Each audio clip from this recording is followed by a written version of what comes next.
want to get a shout before you leave?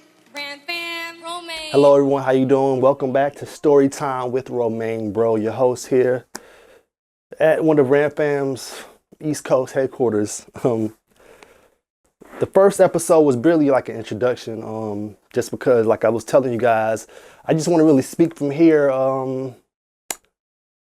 just because it's more time than IG and Facebook, and I just want to get a little bit more of my truths off about stuff. As you guys know, I do stuff in the entertainment industry, in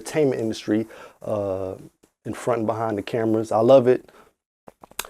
I want to talk about success stories, like really, because some people, you know, they have dreams. Some people just talk about it. Some people actually fulfill them. And today I want to talk about two people that really inspire me coming up, and that still inspire me to believe that any and everything is possible. And I mean like dreams. And I've seen these two actually grow up. Shout out to my older sister, Nicole. I have three sisters. Nicole is the only one that's not in the industry. She does other stuff. She helps with the VA. But my sisters, Keisha and Kelly, y'all already know. Some of y'all already know them. But this is, we're going to start off about them. But my sisters, they're twins. If you guys don't know, they're actresses in LA, SAG actresses. I'm SAG eligible.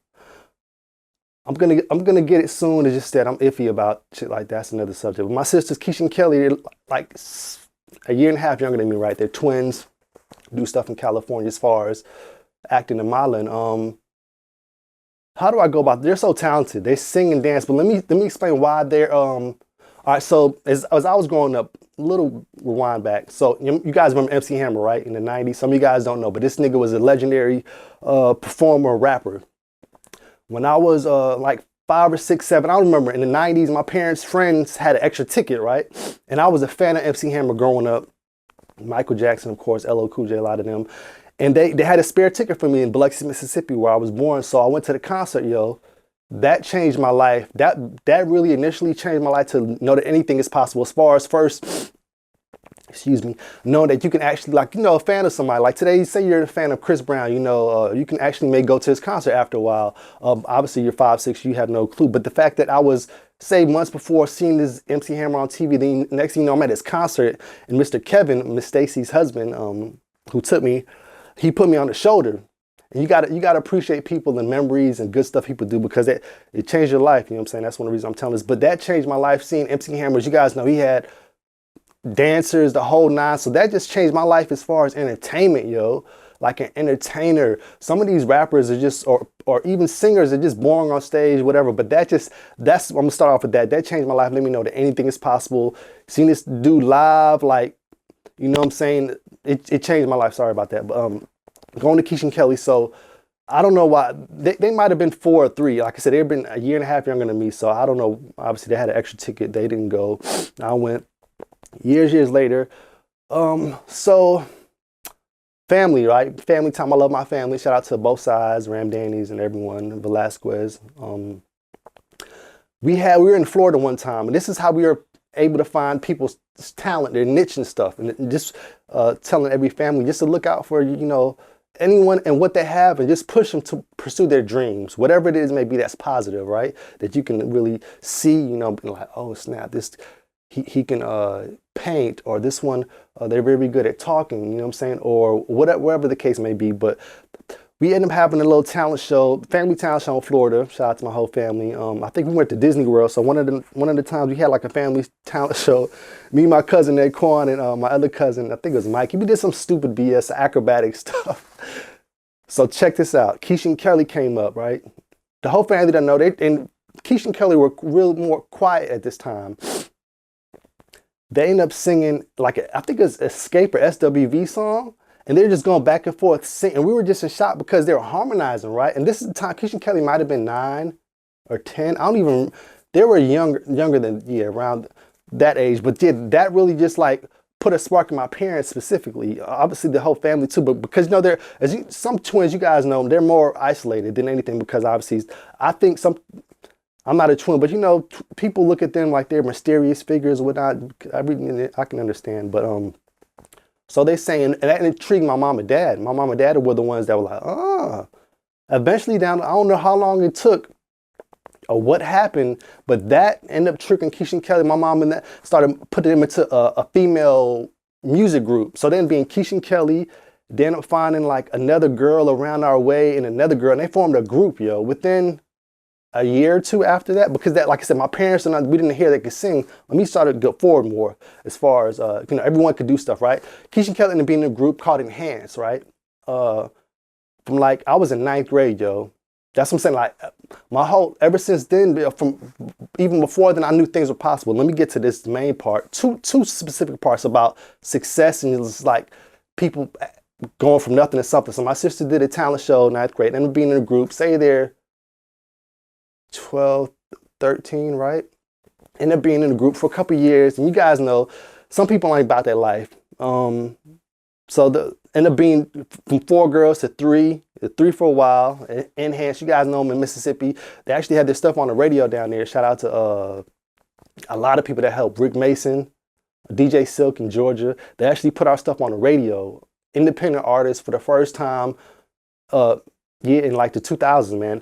But going back to Keisha and Kelly, in the group, 4 girls, 3, and then it became 2, because a lot of people ain't about this life. You got to, practice, what is it called?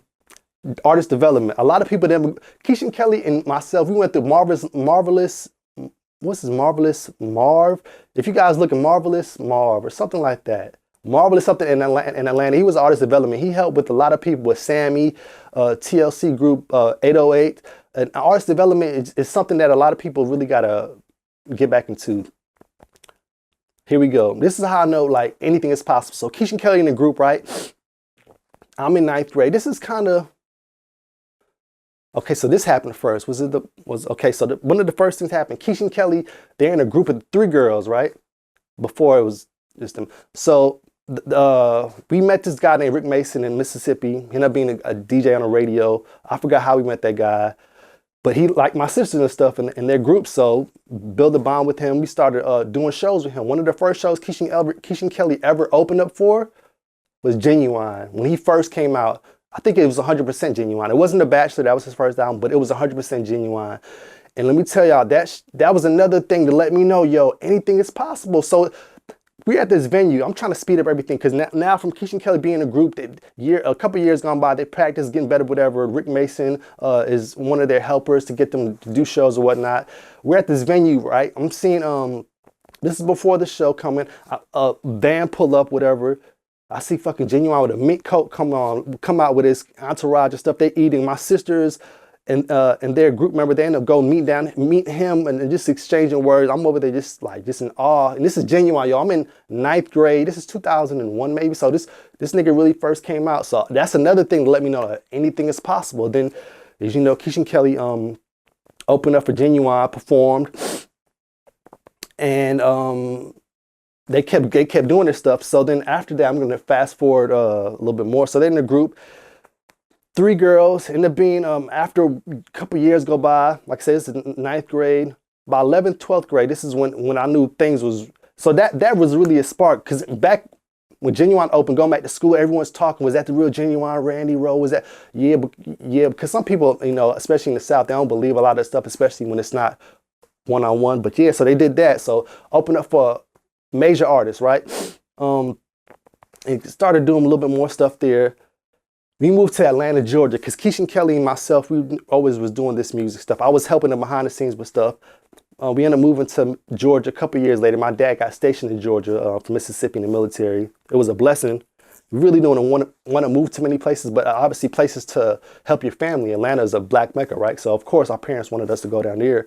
Went down there, yo. Keisha and Kelly, I think they're just doing their stuff. They were called Keisha and Kelly at the time. No, they're still called Enhance. It was still 2 of them. They had auditions, yo. This is another. So this is the kicker. This is the kicker. Showtime at the Apollo. I don't know if you guys know that. That's a world-renowned place where Jackson 5 got started. A lot of artists. Excuse me. They had auditions for Showtime at the Apollo in Atlanta, Georgia, and our producers, Devon Evans, one of their producers, then, yeah, because they doing music in Atlanta, then music Mississippi, then Atlanta. And they got their stuff discovered on the internet, y'all, from Atlanta. That's how they met Divine. They had their songs on MP3 back on the days. That's kind of, I missed that part, but they're in a group that had a couple songs on the internet. This guy Divine in Atlanta reached out to them, and that's how we kind of started going to Atlanta doing work. And then Divine was telling us, and Divine is a great dope producer. You guys can look him up. He's done a lot of stuff for everyone. He used to be under Left Eye in Atlanta. That's how he got started, her production company. But now he's LA based. Shout out to Divine. I used to just be in the studios and just soak up and just shut the fuck up and just soak up knowledge. So Divine tells us about the Apollo audition, right? So it's in Atlanta, Georgia.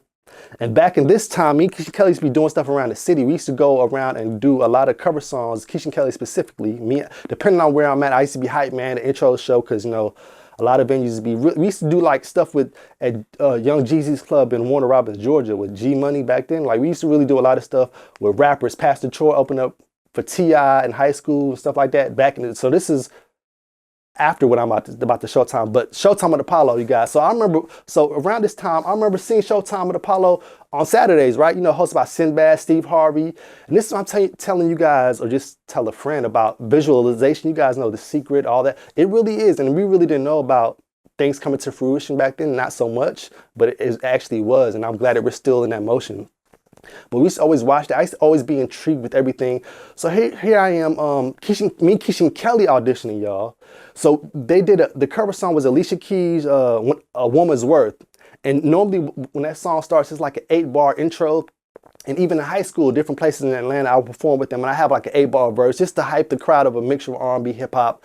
So I auditioned for that. So I auditioned too for Apollo with Keisha and Kelly, did my little 8-bar rap. And then Keisha and Kelly sang the Alicia Keys' part beautifully. Couple weeks later, yo, they got a call back, my nigga. They can go to Apollo.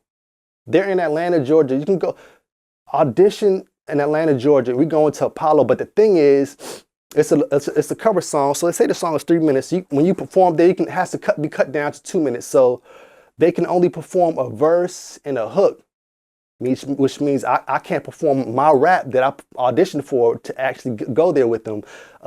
But it's cool though, because I'm supporting them. You got to support your family in different ways. You know, I'm their hype man. I'm always going to support them. So, sure enough, I forgot, maybe say the Apollo was 3 or 4 months down the line. It's in New York. Blessingly, we have family in Brooklyn. We actually came here, right? And we came here to go there. So we flew up here. They paid the tickets, and this is a little in between thing. At that time, Showtime at Apollo and the businesses were they're going between stuff. So at that time on TV, it was a split. It was called Showtime in Harlem or something like that. But this one was hosted by Kiki Shepard, the original, and that's what Keisha and Kelly went on. But it wasn't at the actual Apollo. It was something. It was a different theater, but it was some business shit. But the same theater and the same time they went on, Life Jennings got discovered. And I remember that like yesterday. And if you guys don't know him, he was an R&B singer that came out. He's still been doing the thing. But I was there the night he was performed. And back in the day, like if you guys really don't know with a lot of industry stuff, with certain tapings, they tape a couple times, at least 2 to 3 shows at once, you know, for money savings, you know what I'm saying, with everything. So sometimes it can be a long day. So they show enough tape 3 episodes that day. And this is another thing with the industry, how some stuff is tricky. So in order to win it's crazy. Some stuff is set up. So anyways, Life Jennings, he did his thing. Beautiful. Guitar. I might put the link in here. You seen him on a guitar? Blew up. Famous. Crowd go crazy because he had a raspy voice then. It was so beautiful. Then, and then this was letting me know like God is beyond. That's why I'm telling y'all anything is possible. This podcast, I don't know how long this motherfucker's gonna last. This is cool. I want to have a studio like Tyler Perry Assembly, a music studio. I want great things, right? This is still the beginning in a way. But let me tell y'all, that changed my life. When I see my sisters come on stage, giving Kiki Shepard, giving them the mic, and then they shout out the tag. Y'all already know, Ram Fam, Romayne, the whole Ram Danny family, the clan. And they're on stage and they're singing. And if you guys, I don't know if you guys remember, but Apollo, they used to always have, if you're really fans of it back in the day, I forgot the lady name, but she's always be in the front row, the old lady that she always, if you really about that life, she would stand up and support you and clap. Sure enough, the same lady did that. Now coming down to the winnings of it, like I said, it's 3 tapings, right? So Keisha and Kelly, so it's 3 I think they went on last because the first 2 tapings was like, it was other talent, whatever. But this is how some of this industry shit was crazy, bro. So in order to win, you had to win the previous one or whatever. So anything, they went up against some other dude. They did great, but they didn't win because the previous dude won before. And in order to win it, like you have to, like, it's kind of set up in that way. It kind of doesn't make sense, but it does. But after that, this is another thing, y'all.